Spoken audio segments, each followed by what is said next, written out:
First of all வந்து மரம் இயற்கைக்கு ஒரு பெரிய வரம் தான் நான் சொல்லுவேன். சரியா? ஏன்னா மரங்கள் இல்லாம மனித இனமோ வேற எந்த இனமும் கிடையாது. சரியா? ஆனா மனித இனம் இல்லாம மரம் இருக்கு. இந்த கான்செப்ட் வந்து எல்லாரும் ஒத்துக்கணும். சரியா? ஏன்னா நம்ம தான் எல்லாருமே அழிச்சிட்டு இருக்கோம். எல்லா விஷயத்தையும் நம்ம சொல்லிட்டு இருக்கோம். ஸோ அதனால மரம் வந்து ரொம்ப ஒரு முக்கியமான விஷயம். காரணம் என்னன்னா நமக்கு தேவையான ஆக்சிஜன் மரம் தான் கொடுக்குது. நம்ம வந்து கார்பன் டை ஆக்சைடை கொடுக்குறோம். கெடுதல் தான் செய்யறோம். அது நம்ம கடவுள் தான் செய்யுது. சரியா? ஸோ அப்போ மரம் வந்து நமக்கு ஒரு முக்கியமான ஒரு விஷயத்தை எல்லாரும் எடுத்துக்கணும். சரி, ஏன் வந்து மரம் அப்படிங்கிற பேர் வந்துச்சு? யாருக்கா தெரியுமா? ஏன் மரம் அப்படிங்கிற பேர் வந்துச்சு? மரத்தோட விதை பொதுவாக எல்லாரும் பார்த்துருப்பீங்க, சின்ன விதையா இருக்கும். ஆனா அது கீழே தலையில விழுந்து மண்ணை விழுந்து உழைச்சி 1000 ஆண்டு காலம் வரைக்கும் வளர்ந்து இருக்கும். கிட்டத்தட்ட உங்களுக்கு எக்ஸாம்பிள் சொல்லணும்னா, ராமேஸ்வரம் பக்கத்துல ஒரு கோவில் இருக்கு, சிவன் கோவில். அதாவது சிவனுக்கு முதல் கோவில் அதுதான், சிவனுடைய பிறந்த இடம் சொல்லுவாங்க. அந்த ஊர் பேர் வந்து உத்தரகோச மண்டை. சரியா? அந்த சிவன் கோவில்ல 3000 வருஷம் ஆன இறந்த மரம் இருக்குது. இன்னமும் அப்படியே அழகா அப்படியே பார்த்த உடனே அதோட கிணப்பு என்ன சொல்றாங்க, நிழல் கொடுப்பாங்கல்ல, அதோடைய சுற்றுவட்டம் அது எல்லாமே அழகா அப்படியே இருக்குது. ஸோ 3000 வருஷம் ஆச்சுன்னா ஒரு மரம் என்ன கண்டிஷன்ல இருக்கும்? பட்டு போய் இருக்கும். ஆனா அங்க அவ்வளோ அழகா இருக்குது. ஸோ இதுதான் ஒரு மரங்கிற பேர் வர காரணமே வந்து எத்தனை வருஷங்கள் ஆனாலும் சரி அது பறந்துக்கிட்டு வளர்ந்துக்கிட்டே இருக்கும். அதனால தான் அதுக்கு வந்து மரங்கிற பேர். இந்த மாதிரியான மரங்கள் வந்து நிறைய இடங்கள்ல இருக்கு. இப்போ நாங்கள் பார்த்த வரைக்கும் கோவிலில் வந்து 3000 வருஷம் மரம், இதே மாதிரி 100 வருஷம் பசங்க வந்திருந்தீங்களே, எத்தனை வருஷம்? அது 200 வருஷம். எங்க வந்தீங்க? பாபத்தி பார்க்க வந்தீங்கல்ல, ராஜபாளையத்துல, அது வந்து 200 வருஷம் மரம். ஸோ அப்போ எத்தனை வருஷங்கள மரங்கள்லாம் வாழ்ந்து இருக்குதுன்னு பார்த்துக்கோங்க. ஒரு ஊரில் எடுத்துக்கிட்டீங்கன்னா ஒரு கோவில் இருக்கும், ஒரு கப்பமரம் இருக்கும், அது பக்கத்தில் ஒரு ஆலமரம் இருக்கும். ஆலமரம் அரச மரம் கண்டிப்பா இருக்கும்.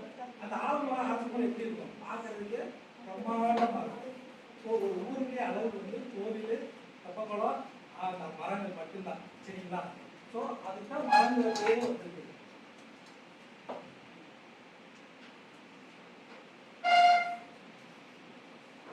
மரத்தோடைய இம்பார்ட்டன்ஸ் யார் தெரியும்? அதனால என்ன? ஆக்சிஜன். ஓகே. வேற? ஓகே. வேற?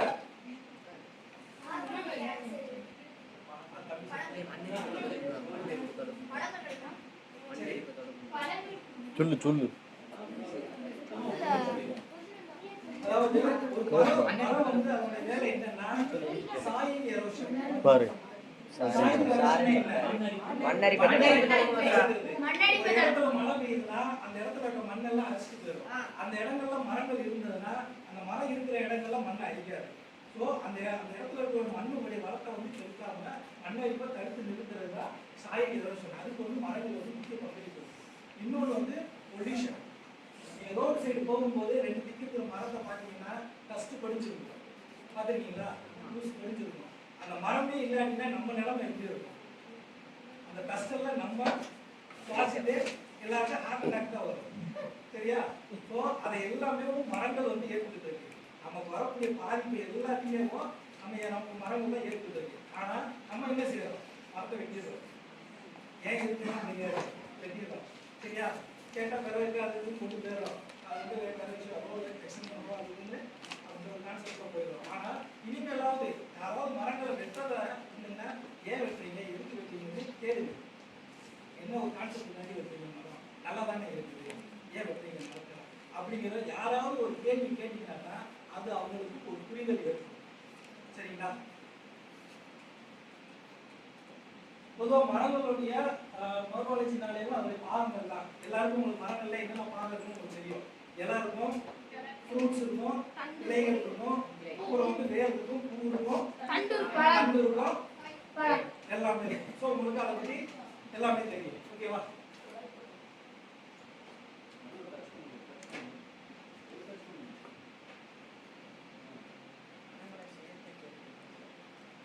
இப்போ மரத்தை நம்ம ஏன் எப்படி ஐடென்டிஃபிகேஷன் பண்ண போறோம்? இப்போ வெளியில வந்து ஒரு வேப்ப மரமோ புங்க மரமோ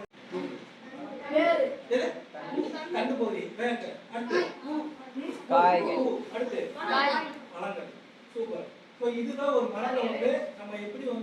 கிளாசிஃபிகேஷன் பண்ணுறோம் அப்படிங்கிறது ஒரு முக்கியமான விஷயம். ஸோ உங்களுக்கு எல்லாமே தெரியும். இலை, தண்டு, ஃப்ரூட்டு, ஃப்ளவர். சரிங்களா?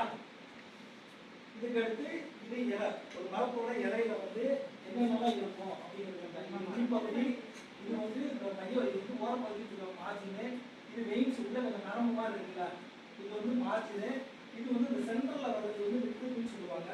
அதுக்கப்புறம் வந்து இது வந்து பேஸ், கீழ்ப்பகுதின்னு சொல்லுவாங்க.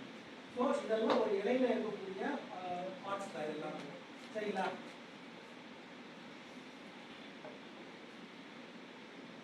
இப்போ இலை வந்து எல்லா மரத்துலயும் ஒரே மாதிரி இருக்குதா? வேற வேறையா இருக்கும். ஸோ அந்த இலையத்தான் நம்ம வந்து ரெண்டு டைப்ஸா வச்சிருக்கோம். ஒன்று வந்து சிம்பிள் லீஃப், இன்னொன்று காம்பவுண்ட் லீஃப் அப்படின்னு சொல்லி ரெண்டு விதமா வச்சிருக்கோம். ஸோ சிம்பிள் லீஃப்னா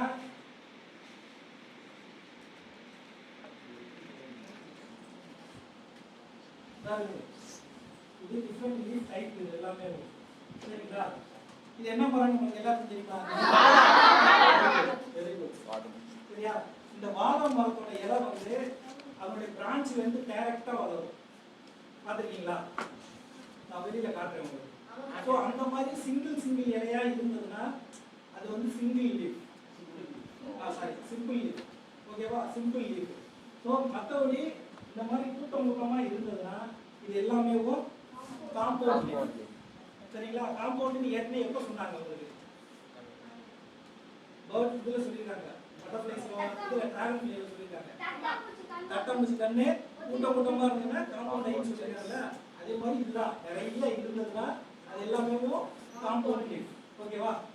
ஸோ இந்த ரெண்டு டைப். இதுல நான் சொன்ன சிம்பிள் லீஃப் அரச மர இலை, இது வந்து அத்தி மரம்.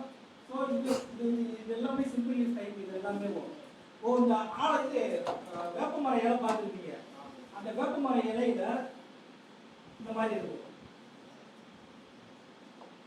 தெரியுதா? ஒரு செரேஷனா தெரியும். ஸோ இதுக்கு என்ன சொல்லுவாங்க? Toothed leaf. பல்லு இருக்குல்ல, பல்லு மாதிரி இருக்கிறதுனால இந்த இதுக்கு பேர் வந்து டூத்டு லீஃப்னு சொல்லுவாங்க. ஸோ அதனால தான் இருக்குதா, செரேஷனா இருக்குதா, இது எல்லாமே டூத்டு லீஃப். சரிங்களா? லோப்டு லீஃப்னு எதை சொல்றோம்னா, நம்ம பப்பாளி மரம் இருக்குல்ல, அன்ஷேப்டா இருக்கும். ஒரே இலை நம்ம கைவிரல் மாதிரி அன்ஷேப்டா இருக்கும். அது எல்லாமே நம்ம வந்து லோப்டு லீஃப்னு சொல்லுவோம். ஸோ இப்போ லீஃப் வந்து எத்தனை டைப் இருக்கு? ரெண்டு டைப். என்னென்னது? ஸோ சிம்பிள்ங்கிறது அந்த பிரான்ச்ல இருந்து டைரக்டா ஒரு சிங்கிள் இலை வந்தா சிம்பிள் லீஃப். இந்த மாதிரி நிறைய இருந்ததுன்னா காம்பவுண்ட். ஓகேவா? Compound leaf. இந்த காம்பவுண்ட் லீஃப்ல இந்த மூணு விஷயம் இருக்கு. ஒன்று ட்வைஸ் பின்னேட், இன்னொன்று பின்னேட். இது என்ன மூணு டைப் அப்படின்னா, ஒரு இலைக்கு மேலே இருந்தால் காம்பவுண்ட் லீஃப்னு சொல்லியாச்சு. இந்த காம்பவுண்ட் லீஃப்ல ட்வைஸ் பின்னேட், பின்னேட்னு சொல்லிடுவோம். இது என்னது? பிக்சரை பாருங்க. பின்னேட் எப்படி சொல்றீங்க? ஓகேவா? இந்த பிரான்ச்ல இருந்து சென்ட்ரல் பிரான்ச் இருக்குல்ல, அதுல இருந்து ரெண்டு லீஃப் வருது. ஸோ அதனால இது காம்பவுண்ட் லீஃப். இது வந்து பின்னேட் லீஃப். இது வந்து ட்வைஸ் பின்னேட்னா ஒரு காம்புல இருந்து இன்னொரு காம்பு தனித்தனியா பிரிஞ்சு இருக்குதா, இது ஒரு பிரான்ச் பிரிஞ்சு நிறைய லீஃப் வரும். இருக்குதா? சென்டர் ஒரு வெயின்ஸ் போகுது, அதுக்கப்புறம் ரெண்டு வெயின்ஸ் பிரியுது, அதுல நிறைய இலைகள் வருது. ஸோ இது எல்லாமே ட்வைஸ் பின்னேட் லீஃப். பின்னேட் லீஃப்னா ஒரே ஒரு காம்புல வந்து லீஃப் பிரியும். ஓகேவா? இதுதான் நான் சொன்ன பார்லிமெண்ட்ரி லீஃப். நம்ம இது சொன்னோம்ல, அன்ஷேப்டு லீஃப் எல்லாமே சொன்னோம்ல. ஸோ அது எல்லாமே பார்லிமெண்ட்ரி லீஃப், லோப்டு லீஃப், அது எல்லாமே ஒன்று தான். ஓகேவா? ஸோ இதுதான் லீஃபோடைய டைப்ஸ். அதுக்கப்புறம் பார்க். ட்ரங்க்னா பார்க், அது மரத்துடைய தண்டு பகுதி. நீங்க வந்து தண்டு பகுதி சொல்லுவீங்களா, அந்த தண்டு பகுதி வந்து ஒவ்வொரு மரத்துக்கும் வித்தியாசமா இருக்கும். சரியா? வேப்ப மரத்துக்கு எப்படி இருக்குது? சொரசொரன்னு இருக்கு. அதுக்கு எப்படி சொல்லணும்னா நேமு ப்ரொஃபைல் பார்க் அப்படின்னு சொல்லணும். ப்ரொஃபைல்னா நம்ம முதலையோட மேற்பரப்பு இருக்குங்களா, சொரசொரன்னு, அதனால அது வந்து ப்ரொஃபைல் பார்க் அப்படின்னு சொல்லணும். இது வந்து பார்க்கறதுக்கு ஒயிட் கலரா இருக்குது. இது வந்து வேப்ப மரம் வந்து கிரே கலரா இருக்கும். இது ப்ரௌன் பிளாக் கலந்து இருக்குது. ஸோ ஒவ்வொரு மரத்துடைய தண்டு பகுதியும் கலர் மாறும். இந்த இந்த ஸ்மூத்து மாறும், கொஞ்சம் ஸ்மூத்தாக இருக்கும், கலராக இருக்கும். இது வந்து ப்ரொஃபைலாக இருக்கும். சரிங்களா? ஸோ இதுதான் நம்ம ஒவ்வொரு மரத்தோடைய தண்டு பகுதியை வந்து நம்ம வந்து ஐடென்டிஃபிகேஷன் பண்ணுறது. ஸோ லீஃப் பார்த்துட்டோம், தண்டு பகுதி பார்த்துட்டோம். சரியா? இப்போ அடுத்தது வந்து ஃப்ளவர்.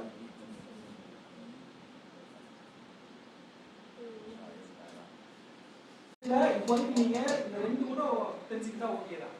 ஒன்று வந்து எவர்கிரீன் ஸ்பீசிஸ், இன்னொன்று டெசிடியஸ். எவர்கிரீன் ஸ்பீசிஸ்னா என்ன? தமிழ்ல